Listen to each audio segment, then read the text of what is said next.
कि जो शिक्षा का महत्व है उसको समझते हुए आने वाले भविष्य में भी इस संस्था से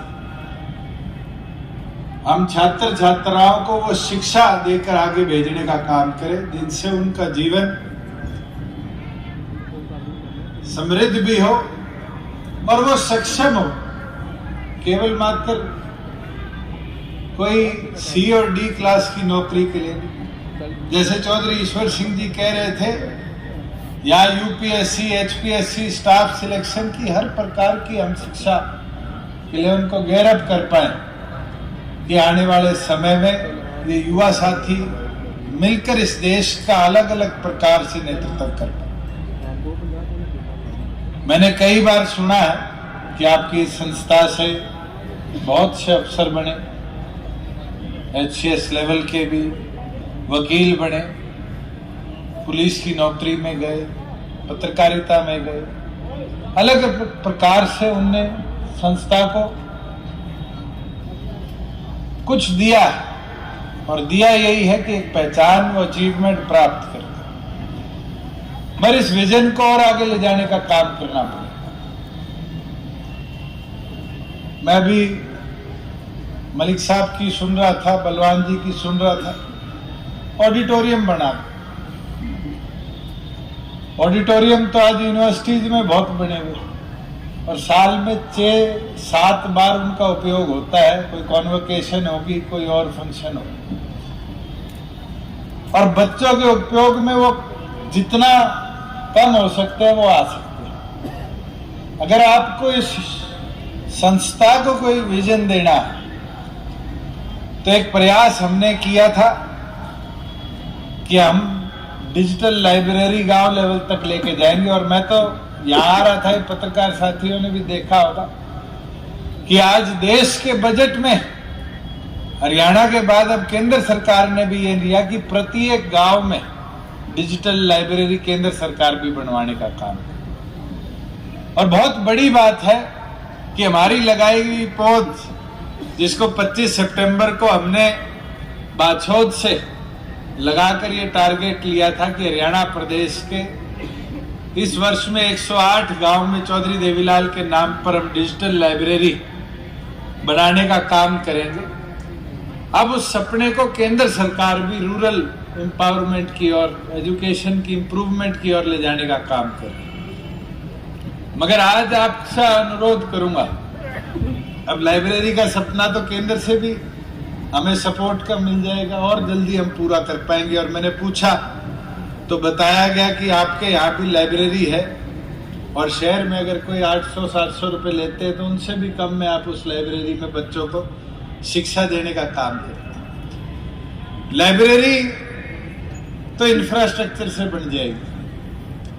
मगर इनको वो अपॉर्चुनिटी, इन बच्चों को वो काउंसलिंग जो इनका करियर ओरिएंटेशन के अंदर मदद करेगी, इनके भविष्य को कैसे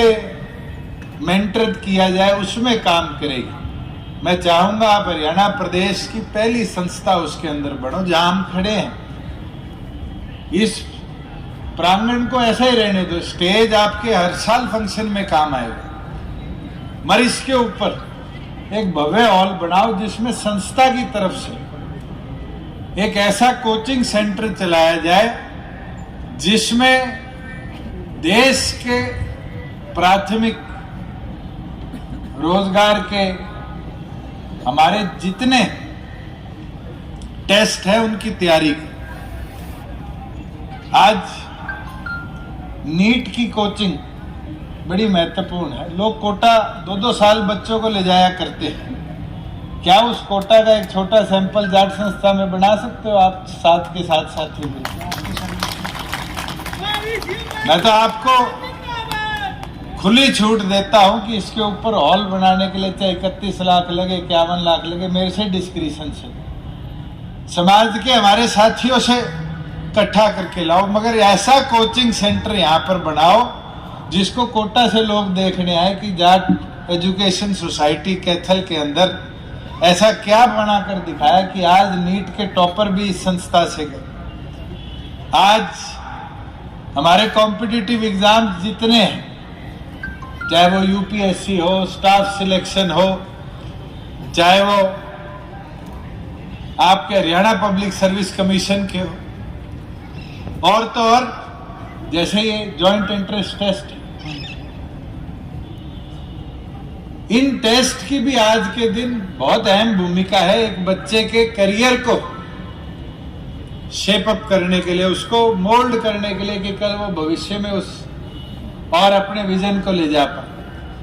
और मैं तो मानूंगा अगर आप 1 साल के अंदर इस इंफ्रास्ट्रक्चर को बना दोगे तो स्कूल के जो हमारे युवा साथी बैठे हैं इनका भविष्य आप सुरक्षित ही नहीं, उसको ऐसा करके दे जाओगे कि माँ बाप भी आपके पास आएंगे, कहेंगे इस इंफ्रास्ट्रक्चर को 1 मंजिल नहीं 2 मंजिल 3 मंजिल बनाओ कि आने वाले भविष्य में और ज्यादा बच्चे हमारी इस हाई स्कूल सोसाइटी से शिक्षित होकर आगे बढ़े। और मैं तो समाज के भी सभी साथियों को कहना चाहूंगा, फौजी भाग गया 500 का नोट दिखा रहा था कि असली है नकली है, मगर कला है और उस कला की पहचान को करना जरूरी है। एक चीज मैं कहना चाहूंगा, आपकी संस्था के अंदर कमरों के आप लाख रुपए लेते हो, चलो 5 में बनता हो, लाख रुपए आपने रखा हुआ है कि भी कोई अपने परिवार के सदस्य के नाम पे कमरा करना चाहे, तो मैं तो आपको 5 लाख रुपए मैं देता हूँ, फौजी के नाम पे एक म्यूजिक हॉल बनाओ जिसमें एटलीस्ट हरियाणा संस्कृति जो हमारी रागनी है इसको हम रिवाइव करें। और ये बहुत जरूरी है। अभी मैं देख रहा था हमारी बेटियां गिद्दा कर रही थी, उस कल्चर को रिवाइव करने पे तो बहुत पैसा पंजाब ने लगाया, और पंजाब के साथ साथ हम भी बावड़े, साथ साथ हम भी लगे बड़े, मगर अपनी खुद की संस्कृति थी उसके रिवाइवल के लिए हमने क्या योगदान दिया। आज हमारी कल्चरल ड्रेस गायब हो रही है, बताओ कितने अब गांव में दामन पहने मिलती है हमारी माताएं बहनें। आज धीरे धीरे धोती वाले बुजुर्ग थे वो भी पजामे में आगे, धोती भी धीरे धीरे लुप्त हो जाएगी। पगड़ी जो थी आज हमारी पीढ़ी को तो आधी से ज्यादा को तो ये नहीं पता उसको सिर पे बांधते कैसे। क्या हम यहां से एक मॉडल तैयार कर सकते हैं? आप तो गढ़ में बैठे हो, और हरियाणा के कल्चर के अंदर इसकी अहम भूमिका है। और मैं तो चाहूंगा कि एक कमरा हमारे कल्चरल आर्ट के लिए आप डेडिकेट करो जिसमें रागनी और इस तरह के कल्चरल अपलिफ्टमेंट के ऊपर हम काम कर पाए। मैं तो बधाई दूंगा, जागलान जी ने सारा ब्यौरा दिया कि किस प्रिंसिपल साहब ने दिया कि किस तरीके से हमारे यहाँ के बच्चों ने हरियाणा प्रदेश के अलग अलग एग्जाम्स के अंदर, क्लासेस के अंदर बड़ी मेहनत लगन के साथ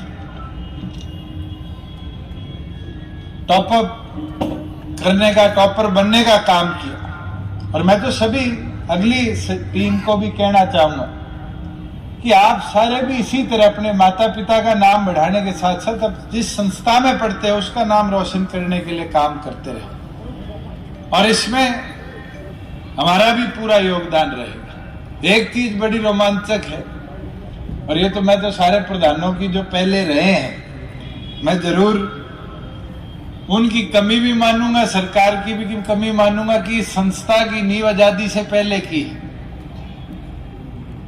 1939 की, और आज तक एजुकेशन सोसाइटी को परमानेंट एनओसी नहीं मिली। तो ये मैं वादा करता हूं अगले 2 से 5 दिन में आपकी संस्था को परमानेंट एनओसी दिलाने का, कि आपको हर साल भागा दौड़ी ना करनी पड़े। इतनी पुरानी और दीन बंधु सर छोटू राम जी की याद में उनके हाथों से बनी हुई ये संस्था है, इसको तो हमें और मिलकर आगे बढ़ाने का काम करना है। और कोचिंग सेंटर के लिए मैं आग्रह करूंगा कि चौधरी देवीलाल की याद में उसको समर्पित किया जाए, क्योंकि उनका एक बहुत बड़ा योगदान था। उनके जीवन में शिक्षा जरूर एक अहम पहलू नहीं था, मगर उनने अपनी नॉलेज से घूम घूम कर ऐसे कार्य करे जो आज पीढ़ी दर पीढ़ी हमारे सबके काम में आ रहे। चाहे वो ऐतिहासिक कदम बुढ़ापा पेंशन का, जब देश में कोई सोचता नहीं था तो उनने बुढ़ापा पेंशन लाने का मांग किया, किसान के कर्जे को माफ करने की बात थी। आज जच्चा बच्चा योजना जिसको मैटरनिटी लीव मानते हैं उसकी बात थी। सबसे महत्वपूर्ण कदम जिस मनरेगा को आज हम गांव के गरीब आदमी के उद्धार के लिए नींव मानते हैं, उस मनरेगा की नींव काम के बदले अनाज के तौर पर अगर किसी ने रखी थी तो झज्जर के अंदर 1977 में चौधरी देवीलाल जी ने रखने का काम किया। और आज मैं मानता हूं कि नए जमाने में जब टेक्निकल टाइम है, हर चीज टेक्नोलॉजी से आगे बढ़ रही है, उस चीज को देखते हुए आज हमें कोचिंग के ऊपर और डिजिटल कोचिंग के ऊपर ज्यादा फोकस रखना है। इसमें मेरा भी समय समय पर आपके साथ पूरा योगदान रहेगा, मगर मैं चाहूंगा कि आप भी मॉडर्न कोचिंग सेंटर जो है वर्ल्ड क्लास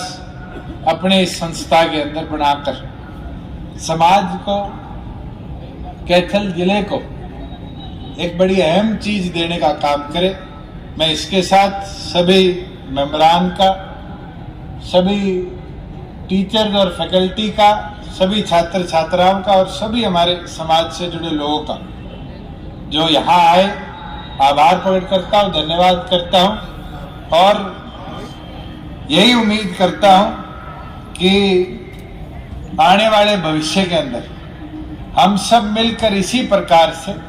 शिक्षा को, इस संस्था को और आगे ले जाने का काम करेंगे। अभी हमारे बीच में अनिल मलिक है, एडीजे गुजरात में आपके यहीं से पढ़ के गए हैं। उनका परिवार 13 लाख रुपए संस्था को दे, एक लाख, अच्छा 13 लाख, 2 लाख सरपंच, अच्छा टोटल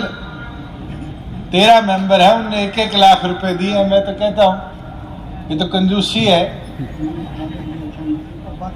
ये तो ऊपर स्टेज पे खड़े समाज के सारे लोग खड़े हैं और आप सब मिलके शुरू करो तो मैं ये मानता हूं कि संस्था के अंदर और नए कोर्सेज जिनकी आपकी उम्मीद है, जो विजन आप रखते हैं, और अब तो आईटीआई के अंदर टेक्निकल कोर्सेज ज्यादा लेके आओ जिनका ग्लोबल स्कोप, जैसे पैकेजिंग है, ई कॉमर्स में बहुत बड़ा योगदान है, 3 महीने में कोर्स का डिप्लोमा आ जाता है। वैसे ही आज के दिन इलेक्ट्रॉनिक्स का है, आज सोलर के जो पैनल हैं उनके रिपेयर का है। ये अभी हरियाणा प्रदेश में कई कोर्सेज नहीं चल रहे। अगर आप प्राथमिक बनना चाहते हो तो मैं साथ आपको इनकी परमिशन दिलाऊंगा कि ये नए कोर्सेज भी आप अपनी संस्था में शुरू कर पाओ। मैं तो दोबारा सभी